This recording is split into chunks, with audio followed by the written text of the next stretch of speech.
There are two ways to create UIs based on constraint layout in Jetpack Compose. We talked about one of them in the previous video. In that video, you saw that first I created several references for each of the items in the view.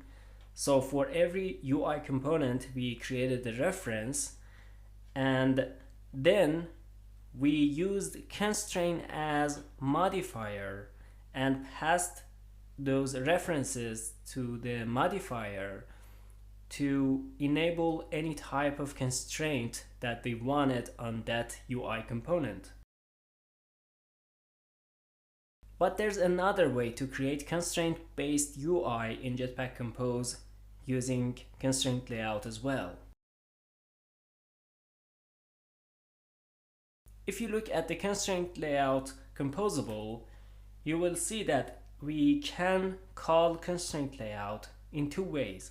One of them is by passing it a modifier and then its content. The other form of calling this composable also has another parameter called constraint set. And a constraint set is a set of constraints that we create beforehand, and then we pass it to our constraint layout to use it for specific positioning of the items according to the constraints that we pass in. Let me show you that with an example. Imagine we want to rewrite the constraint layout that we already created in the previous video with the new form of creating constraint layout. In fact, let's recreate the constraint layout that we designed in the previous video with this new form of constraint layout that I'm talking about. For that, first we will create constraint set. So I'm going to define a constraint set. So inside this composable constraint item screen, which is just a normal composable, I create a variable called constraints. This can have any name that you like, constraints. And then I call this composable constraint set. I import constraint set from constraint layout library, the first item,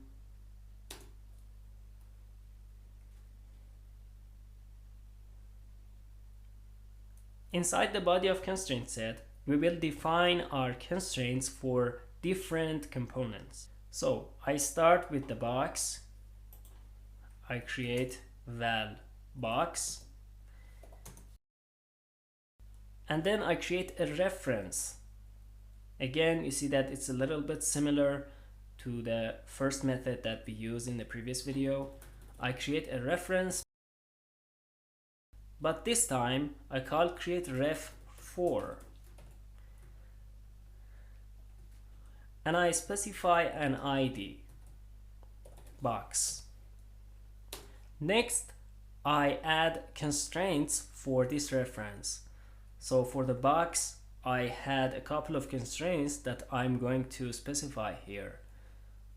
I use this method for that. Constraint, and then the reference name, which is box, and then in the body of it, I'm going to specify the constraints related to our box, which were constraining its start to the start of the parent, constraining its end to the end of the parent, and constraining its top to the top of the parent.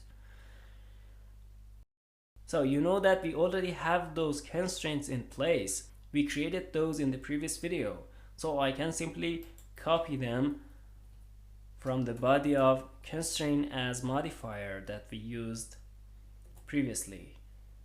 I copy them and paste them inside the body of constraint box.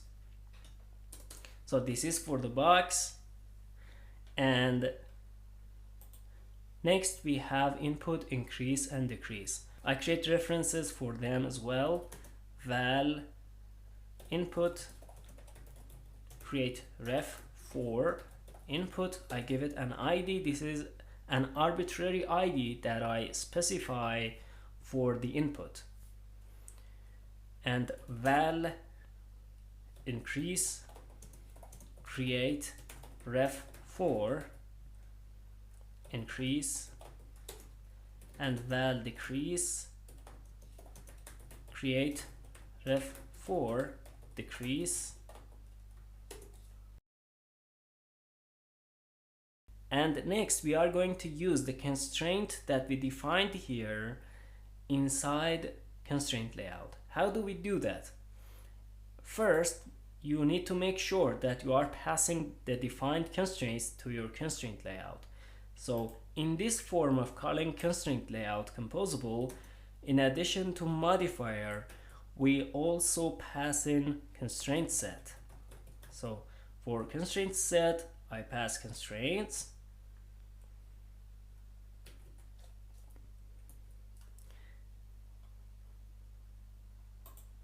Let's specify its name, constraint set, the name of the parameter, and the value is constraints. This makes the code more readable. There are some parts that we will need to remove eventually from our previous code, but I can do that later. Next, in order to connect the reference to the composable that is supposed to use that constraint, I use this modifier, layout ID, and I specify the ID that I gave the reference.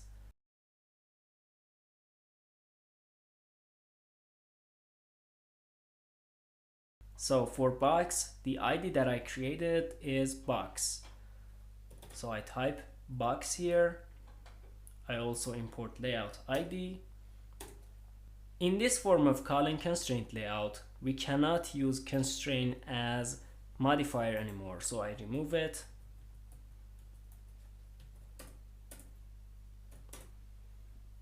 We also don't need these references anymore. I delete it.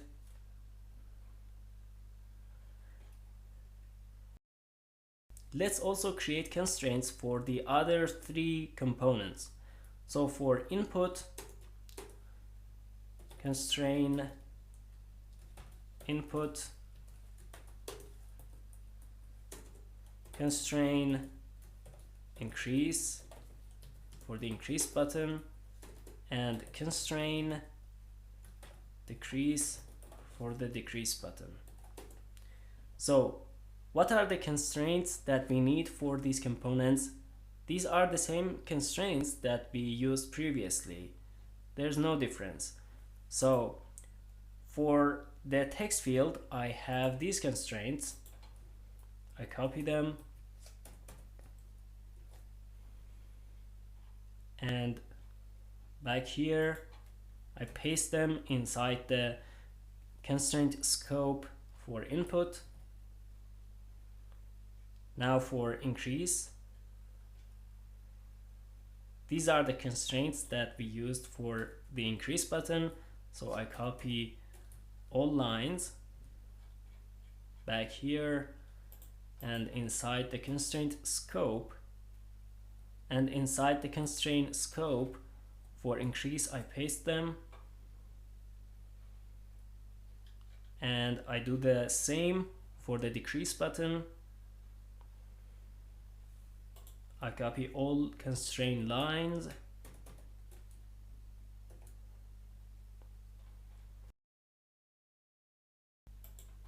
and paste them inside the constraint scope for the decrease button. Now, as I mentioned, we don't need constraint as modifier anymore because we are using another modifier, layout ID. ID of the reference that we created in our constraint set. So for the input, it was called input. It is the name that we gave it, input. I remove constraint as modifier for the increase button as well and replace it with layout ID. The layout ID for the increase button was increase. This ending curly brace is extra. I remove it, it's not needed.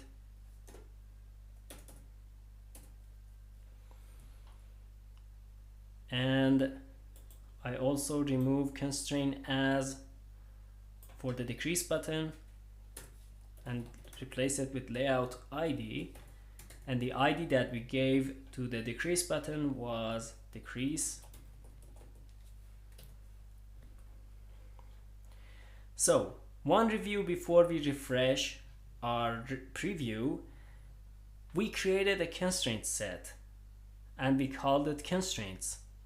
In our constraint set, we created references for different components of our UI. For the box, for the input, for the increase button, for the decrease button. And each of these references were given an ID. We gave them an ID. After that, we created constraints for each of those references. So for the box, for example, we created a constraint that attached its start to the start of the parent, its end to the end of the parent, and its top to the top of the parent. And we created similar constraints for the other components as well. Then, once our constraints were ready, we passed them inside ConstraintLayout. And ConstraintLayout uses these constraints to position and to align and arrange the items that it contains on the screen given the definitions inside constraint set.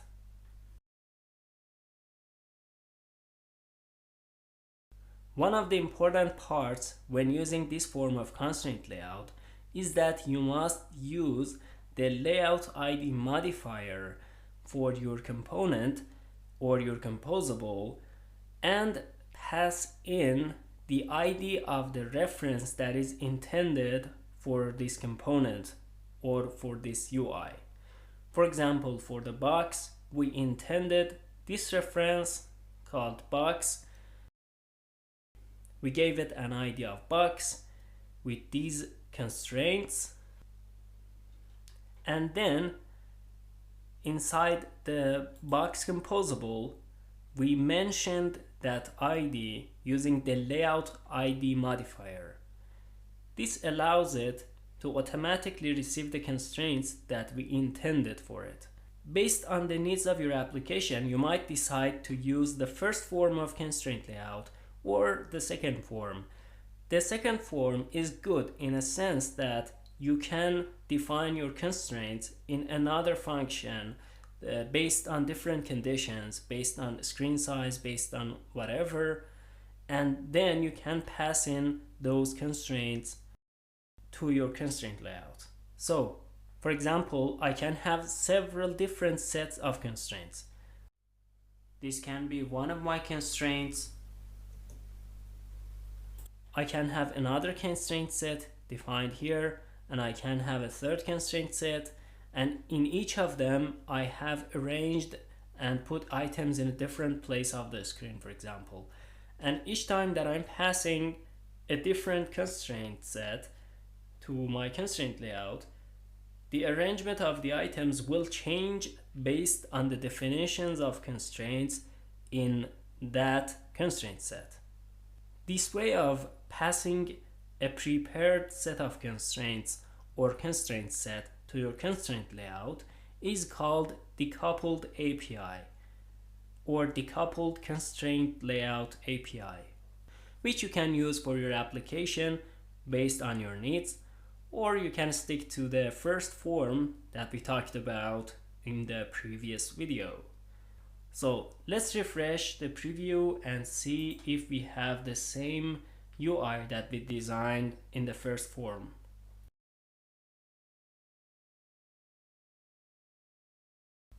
There we go. You can see that there's no difference in the appearance of our UI because basically we used the same constraints for the same UI components. The only difference was in how we passed in constraints to our constraint layout.